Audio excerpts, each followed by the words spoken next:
Okay. Yeah, so thank you so much for being at the webinar today. The purpose of today is to really talk about your team scorecard. And what we want to do is to get a sense of how well your team is doing as a team. And in order to do that, we're actually going to use a set of criteria that was developed by the Global Team Coaching Institute. And so once we have that criteria and see how well your team is doing, then we can look for opportunities in which to improve your team. And so that's really the purpose of today. As we go through the webinar, please feel free to stop me if you have any questions as well. And so why is this important, right? It really is important because working in a team is not the same as working as a team. If you think about sports teams, although some people are really good at being individual superstars, unless they're working together as a team, the team's not going to be successful as a whole. So it really is important in the workplace as well to be working better as a team. And so before we get started, I just wanted to remind everyone that if we do share anything in this webinar, please respect the confidentiality of what others may share. Try to remove any distractions. Feel free to leave your camera on. And then also use the chat and come off mute if you want to ask questions. We will be recording the session and we'll be sending it out to all of you for replay afterwards. Feel free to share it as well with anybody that you'd like to. Okay. All right. So now I'd like you to take a moment to think about the best and the worst team you've been on. Just going to give you a few seconds to think about that. What is the best team you've been on? And why, in your mind, was it the best team? And then think about the worst team you've been on and why. And again, feel free to share in the chat if you want to about why the team was the best or the worst that you've experienced as well. Okay, so hold on to that thought. I'll share with you, for me, what was the best and worst team that I've been on.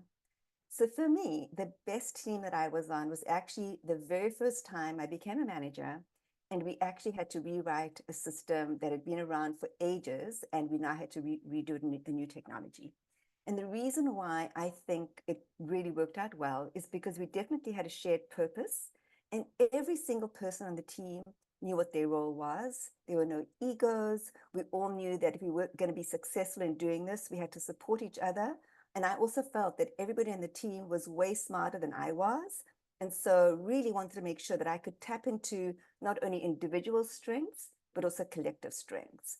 And I think that a testament to how well we worked as a team, not only in our smaller team, also with the stakeholders and the people that were supporting us around that, is that the system is actually still in production today, 25 years later, because it truly was about how do we do something well together. And on the other hand, one of the worst teams that I've worked on was soon after we actually had layoffs at our organization. And as you can imagine, for good reason, many people felt protective over their roles. And so there was a lot of stepping on toes. You actually always felt that every day you had to come to work and put on your fighting gloves, right? Because you just weren't sure what was going on. It didn't feel like a team. It felt like you had to learn how to defend yourself in the context of that environment. Yep. Okay, so I'm sure you all have examples of best and worst and some of the reasons why. Before we go a little bit deeper, I do want to share some background about myself for those of you who don't know me. I'm Diane Chang. I'm an executive and leadership development coach.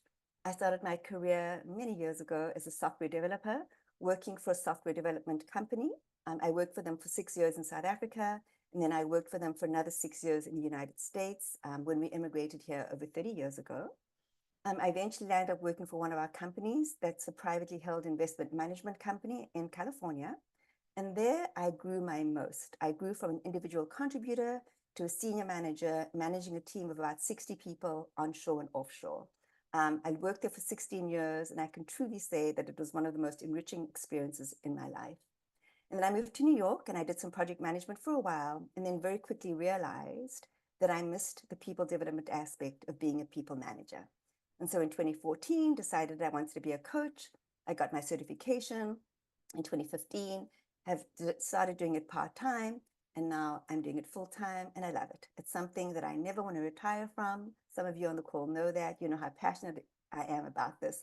I'm just going to slow down. I'm over time. So that's a little bit about me. Okay, so what are we going to cover today? The first thing we're going to do is we're going to learn what the scoring criteria is. Then we'll take some time to assess your team's current rating. We'll learn how to raise that rating. And then finally, we'll wrap up with an invitation and a giveaway. Okay, so learning the scoring criteria. Before we do that, I just want you to take a moment. We're going to do a quick poll and rate your team on a scale of 1 to 10. Today, the team that you're in, or maybe any team that you can think of that you want to use as an example, how would you rate them on a scale of 1 to 10? Thanks, Veronica, for running the poll. Okay, so we've got some results in. And yeah, and so it's pretty high in terms of how people are rating their team. That's great to see. Okay, thank you for that. Yeah, so let's end the poll and let's now look at the next slide. So it sounds like, although your scores were high, we didn't quite get 10s, right? And so just curious as to what challenges impacted your score negatively. Feel free to share in the chat or just make a note about this. What I'm sharing on the screen is some things that typically people find really are derailers in terms of having great team dynamics. So you can see as an example, lack of clarity, lack of alignment, competing priorities, unresolved conflicts, trust issues, psychological safety issues, so many things that can contribute to a team score being negatively impacted. Okay. Yeah. Yep. And so usually too much work, communication issues, changing priorities are a big deal. Thank you for sharing in the chat. And definitely, often we don't really think about the team's capacity and the demand we're actually asking of the team and how aligned that is to the capacity. And sometimes, no matter how hard team members work, it can be demoralizing, right? Because I'm just working, and I still don't see the results of my labor because it just is too much as well. Okay. Thank you for sharing. All right. So then let's talk about really how we want to solve for challenges in teams. And one of the key things we want to do is we actually want to think not only in a linear fashion, we actually want to move towards more systemic thinking. So as you can see, with linear thinking, we fix the problem, it's discrete solutions, we really focus more singularly on an environment with hierarchical communication, and we really want a sense of certainty around the thing that we're going to solve. Whereas in reality, right, none of us lives in a vacuum. We all live as part of a greater system. We all work in part of a greater system. And so we really want to move towards more systemic thinking, really understanding the context in which the problem exists. You can create great leaders and you can give leaders great leadership skills. Having said that, if they're working in an environment that doesn't allow them to actually exercise those leadership skills to the full extent, they still won't be successful as leaders, right? And so we actually want to empower people. We want to make sure that the solutions that are coming up are considering all the interconnections and the dependencies. Nothing happens in a vacuum. So this is just a reminder to think about the fact that we want to look at complex, adaptive systems thinking. Okay? And so how do we do that? Well, a lot of people have done a lot of research around this. And one of the frameworks that I've come across that I really like is this framework called the peril model. I like it because it's simple and yet it's actually very comprehensive in the way that it covers things. So as you can see, there's 5 pillars of purpose and motivation, external processes and systems. So those are the processes and systems that happened outside of your team. The relationships are the relationships that happen within your team. So how strong are the relationships in your team? The internal processes and systems are those that you have control over in your team. You have agency to make decisions. You have agency to make changes. The learning processes is about how you all learn from each other, how you learn from mistakes, and how you just continuously want to make yourselves and the team better. And then underlying all of the pillars is leadership. And it's not just leadership in the context of the people who are designated as leaders in their title. It's also in the context of how each of us can show up as a leader and feel empowered to show up as a leader. So today, we're actually going to look at the scorecard based on this Perel framework. Okay.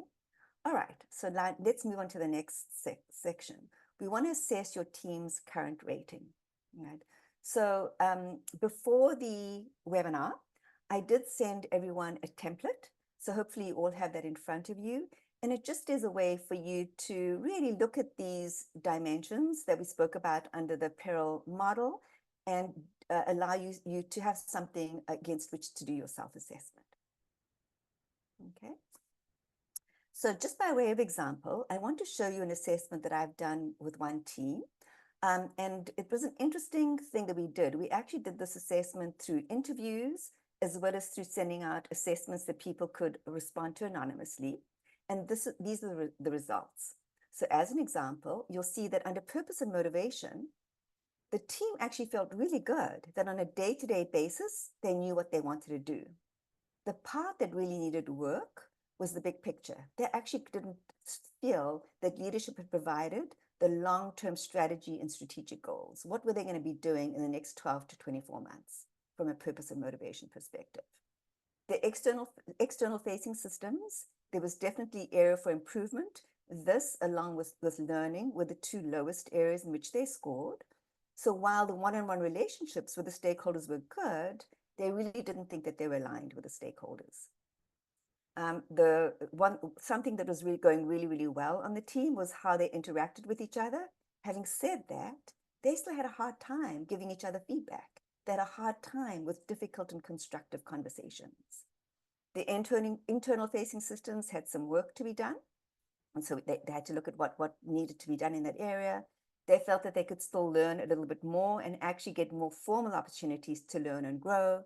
And then from a leadership perspective, they truly felt guided by their leaders. Having said that, they felt that there was more opportunities for the leaders to support their career development towards a longer term development path, as well as provide more rewards and recognition. So as you can see, this is a really simple, yet very informative and powerful framework that people can use to really assess where they are, which gives you much more context and meaning than a pure scale of 1 to 10. Right? You can really dig deeper into the specific areas as well. Okay, any questions? All right. All right, so I'd love you to take a few minutes to actually reflect on your own team. You can use your sheet if you want, your worksheet as a template, and at a minimum, ask yourself, is there a clear reason why your team exists, right? Does your team feel energized? Have you captured the imagination of your team? Has your leadership done this, right? And do you really all rally around this common purpose? So ask yourself, would you give yourself a red, amber, or green in this particular function?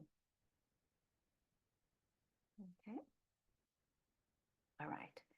The next one is external systems and processes. And this is really related to your stakeholders, right? So what is a stakeholder? A stakeholder is anyone who has a legitimate interest in the team's activities and outcomes of those activities. So it's not just your customers, it could be your leadership, it could be the people that you are, your team partnerships that you have in other groups. It could be teams that you're dependent on or that are dependent upon you. And so they can be inside and outside of the organization. So the question is how well do you think your team interacts with its various stakeholders? Do you understand each other's needs? Are you aligned in that, right? And how often do you stay connected as well? So this is one of those critical functions in terms of sometimes people actually don't spend enough time doing stakeholder management and stakeholder analysis. And in my next cohort, we actually will be talking about how do you do stakeholder mapping and how do you do better stakeholder management in a very strategic, focused way that leads towards better engagement and better alignment. Okay. The next pillar is relationships, right?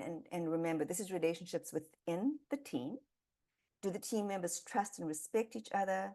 Do you really have concern for each other, right? And are you able to really build true collaboration? When things aren't going as well as they could be, but within the team, can you openly discuss and openly communicate this? Do people feel like they need to put on their fighting gloves, right? Or they're truly feeling like we can do things and we work really well together? Again, rate yourself. Are you a low, mid, or high function in relationships?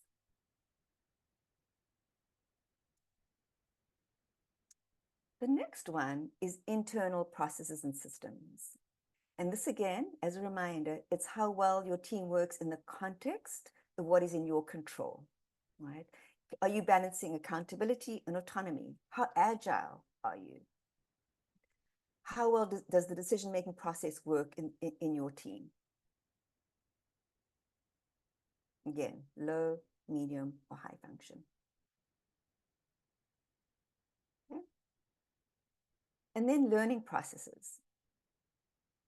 How well does a team enhance its performance, its skills, and resources to tackle current and future tasks?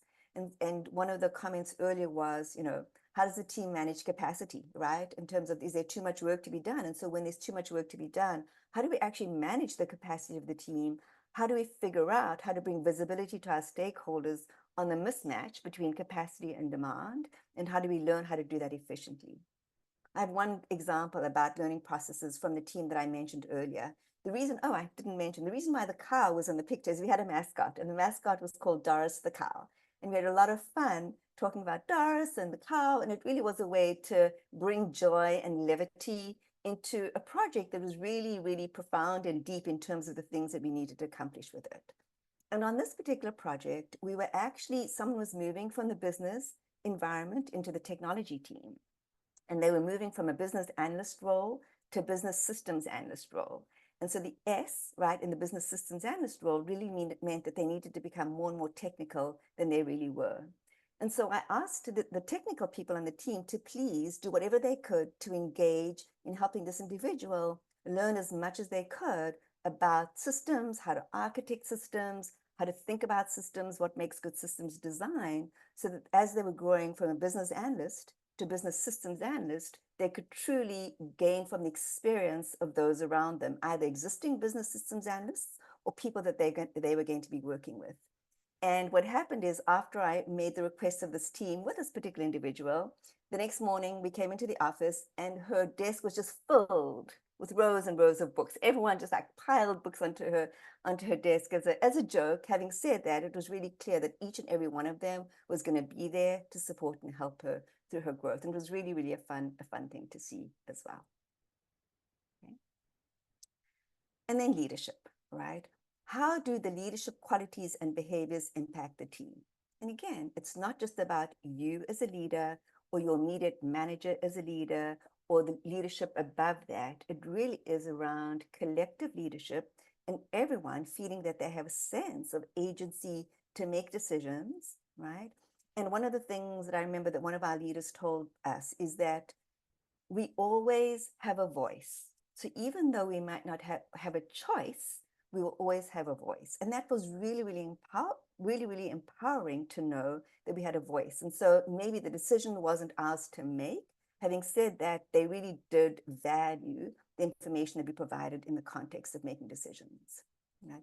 And so this is really truly, asking leadership to step up sometimes if we need them to step up, if they're not giving us what they need. And sometimes when you do assessments like this, when leaders who are sponsoring a program to think about how well their team is doing, when they see themselves rated as either mid or low, they pay attention, right? And it's not meant to be a punitive exercise. It really is meant to be an exercise to provide insight so that everyone is on the same page about collectively making the team better. It's not just about the leaders making the team better, it's about everyone else making the team better. All right, so curious. We're going to run another poll. And on each of these dimensions, just curious as to where would you rate your team in purpose, external facing systems, relationships, internally facing systems, learning, and leadership.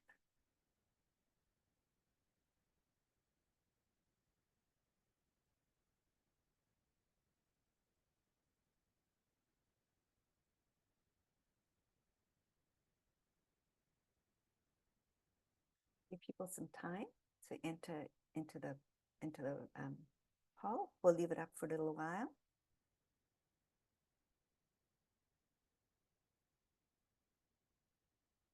Yeah, great to see some really high scores. Thank you for sharing. Okay, let's move on. All right. So now that we have a sense of your team's rating, based on that criteria, let's move into how to raise your team's rating. All right. So the first thing is, it always starts with purpose. Purpose is the absolute guiding star for your team. And even if your team rated high on this particular area, even if you got a score of green for this, it really is important to actually understand that everybody truly is aligned on this. And so there's different exercises in which I've seen people, there's different exercises that I've seen people do to actually make sure that everybody is aligned with purpose. One way is to get the team into a room together and to say to everyone, just take a minute to think about what your individual purpose is on the team. Why do you think you're on this team, right? So everyone just has a chance to think about that and reflect without saying anything. And then they write it down and they actually put it on stickies and they bring it up onto a board. And then everyone has a sense of what everyone feels that their purpose is, and they talk through it. And then we say, okay, now that we have a sense of individual purpose, what if we craft a we statement? What is our sense of purpose for our entire team? What is our we exist because? The reason why we are here is because of this. And you get the team to craft their first draft purpose statement. It doesn't have to be perfect. It's not going to be perfect. In fact, it just is a way to share the collective thinking about what the team thinks the purpose is. Yeah, and someone's asking if we can share the slides afterwards. Absolutely. Can share the slides with you afterwards as a PDF. Thank you for asking. Yep. Yeah, and so, and then what you have is you have the beginnings of a purpose statement that you can then start to use to align with your leadership and your stakeholders and your partners. So remember, purpose, purpose, purpose. I cannot repeat this enough. Purpose is just key to everything.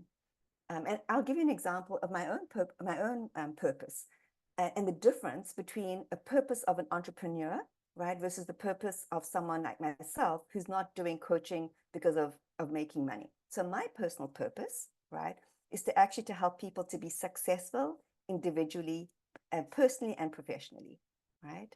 And I do that. My mission is to do that through coaching, right? My mission could be very different. While my purpose could be to make people happy, my mission could be to take them to Disneyland, to buy them ice creams, right? There's different ways in which to make people happy. If I were an entrepreneur, my purpose might be to actually make as much money as I possibly can through business endeavors. And my mission might be, oh, maybe I'll invest in real estate. Maybe I'll open franchises. This is a very clear difference between purpose and mission, and then guiding principles. And so if you want to learn more about the differences between all of these things, again, in the next cohort, we'll go into these elements a lot deeper, because to the extent that you can gain clarity around all of these things, the better it will be for your team to succeed in the long run as well. Okay, so then after step one has been done, i.e. define your first draft version of your purpose statement, you then want to make sure that you are aligned with your stakeholders. So the first thing is to identify them. Oftentimes, people actually haven't fully considered who all of their stakeholders are. And when you take a moment to think about it, the list is actually longer than you think that it is, right? And then you want to review your purpose with your stakeholders, and that includes mission, vision, guiding principles, strategy, and goals. Incorporate the feedback as needed. And then you absolutely want to make sure that you're staying lockstep and aligned with them. So regular status updates, and actually a regular time period for doing strategic reset. Sometimes it's every quarter, sometimes it's twice a year, sometimes it's once a year. Why? Because things change. Things are always changing. Business is always evolving. We live in a complex system, as we mentioned at the beginning of this webinar. There's a lot of complexity involved that constantly requires us to revisit and stay aligned. And so if there's nothing that you do other than these two steps, in the first phase of thinking through how to improve your team, these two things I would say would be the most important things to do. Okay, even if they're green, because you want to make sure that they stay green as well. Right. And then the third step is to prioritize other elements based on the heat map, right?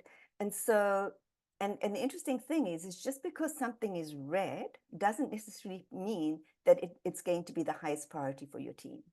Maybe something that's yellow has some low-hanging fruit, and just by taking care of those things, you can actually accelerate certain things a lot better. You really have to work with a team, and the important thing is that leadership doesn't decide what needs to be worked on next based on the heat map. The important thing is that the team actually decides what's important to work on next, because they're the ones who are going to be implementing the changes along with their leaders, with engagement from their stakeholders as well, right? So really, really important to prioritize other elements based on the heat map and then make your way through each of these things. All right. Any questions before we get into wrap up and the invitation and the giveaway? No? Okay, good. All right. So key takeaways from today, right? Just remember that team challenges are best solved with complex adaptive systems thinking. Solving problems in a very linear way is definitely not going to get you to where you need to be. The second takeaway is if you have a framework, whether it's the Peril framework or something else, having a framework is going to help you to put things into context, right? It's going to help you to understand where the levers are and where you need to improve. And again, what I like about Peril is because it's simple and yet very comprehensive and very telling in terms of what it can provide about insights for the team. And the third thing is, no matter what, start with purpose that is aligned with your stakeholders. Okay, so there's a question coming here. To confirm, you recommend that your whole team does the Peril assessment and then cross-reference with one another, or does the team leader just do it? Great question. Thank you. The recommendation is that everybody does the assessment. Everybody does the assessment, and sometimes it's through an independent person coming and doing it independently and having interviews and or doing an online assessment, or just taking the template that I sent out to you, looking at the questions that I sent out. And again, I will send those questions out so you can evaluate, maybe even adding more questions to that as well. There are a list of questions actually in the formal assessment that comes with Peril that teams can evaluate themselves on. What I did was I picked out the most important questions, and then once you know your team, you'll be able to also assess, what are the questions that I might want to ask my team in terms of how we learn? What are the specific questions that I might want to have about our internal processes? And so, yeah, absolutely, you can make this as formal and informal as possible, as you want, I should say, as formal as informal as you want. The most important thing, the most important objective is to really understand where you are so that you know where you want to make improvements and prioritize those improvements. And that it's not a one-sided view. So to your point, asking everyone so it's not a one-sided view. And you are probably going to get very different perspectives and views depending on who on the team is providing that feedback as well. Okay. All right. So now the next thing I want to do is I do want to invite you to the next cohort that I'll be having called Create a Purpose-Driven Strategy Your Stakeholders and Team Will Love. And this is a 3-week cohort. In week 1, we'll go deeper into team purpose. We'll actually work on defining your team purpose together. We'll make sure that it's something that you can really take back to your team and get their feedback on. So you'll have a draft statement of team purpose, and it includes, as I mentioned earlier, vision, strategy, mission, goals, and guiding principles. And so we'll get deeper into what each of those means and how to formulate them in a way that truly feels like you've got a really well-crafted version of each of those statements. Then in week 2, we'll focus on the team guide. And why the team guide?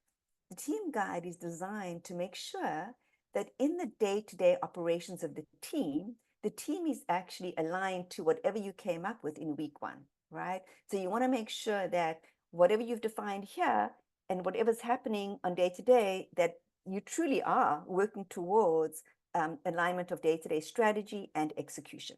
So the team guide exists to ensure that execution is aligned. And then the third thing is stakeholder alignment. So we'll talk about how to do stakeholder mapping. We'll talk about the different elements of stakeholder alignment. We'll talk about how you can create a heat map as well around your stakeholders, and then have an actionable strategic plan to work with your stakeholders and get them aligned. Okay, any questions about that? All right, and thanks, Veronica. She just posted a link in, and I think that that link already has a link to the next bit where, in terms of giveaway, right, anyone on the call today will win a 10% discount off the next live cohort class as well. And for everyone who's joined the session, we were gonna do a drawing to do a 50-minute complimentary coaching call to one person who attended the session today. Having said that, because it's a small group, I'm actually going to offer it to everyone that is on the call today. And so when the session is over, I'll send you a link to book a call. I really appreciate your being here. I appreciate you. And I really love the opportunity to actually help you to move forward and really see if you have any questions related to anything that we've covered today, and see if you need any coaching around what we covered today as well. Okay. All right. So Diane, I'm Yes. curious about the course that you mentioned. I saw